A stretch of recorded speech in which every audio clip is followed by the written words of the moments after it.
I'm Karen and I am the CEO and co-founder of Kurrajong Kitchen. Kurrajong Kitchen is a 25-year-old family business and it has making flatbread, lavosh flatbread in the beautiful Hawkesbury, New South Wales in Australia. I was a child of the 60s and I actually was born with a twin sister, which was absolutely beautiful. I have a wonderful bond with my twin sister, and I lost my dad at 11 months of age. So then that threw me into a situation of a life with my mum, two sisters, and a life of unknown, uncertainties without a doubt.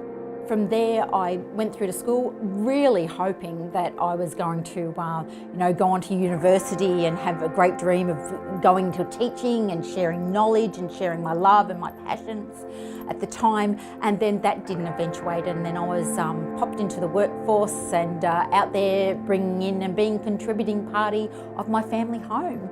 Sometimes life gives you what you don't necessarily think you want, but it takes you on a path. Married later in life, had two beautiful children.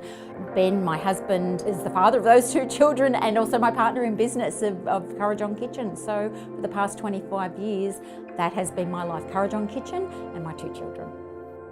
So as the nurturer and carer of starting back way from when my dad passed and I was part of that small tight family where I was caring for my sisters and I was part of the care package of my mum, and then moving on to certainly my twin sister, two children, a husband, and then a business that grew to so many people.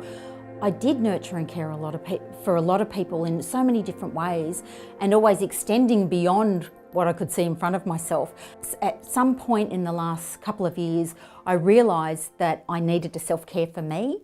Then, so of course, being a goal-orientated person and outcomes-driven, I chose a marathon to actually run to find that self-care, and that gave me many moments of joy to actually realise that it was okay to self-care. So in 2017, I actually ran the New York Marathon.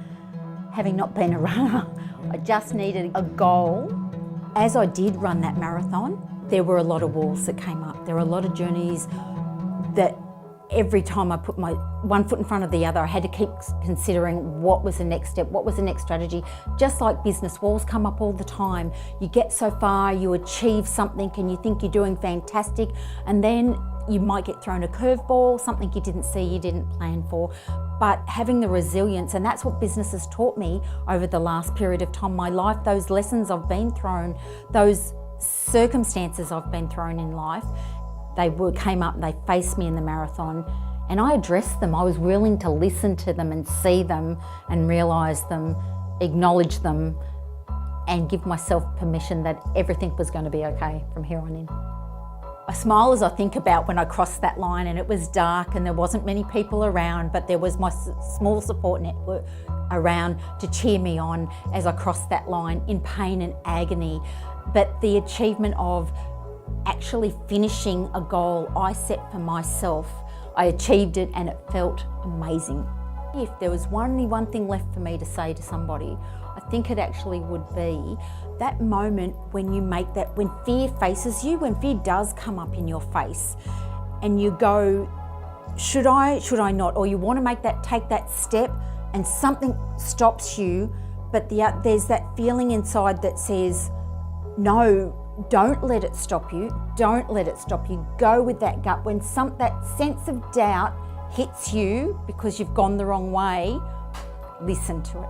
Listen to it loud and find a way to get through it.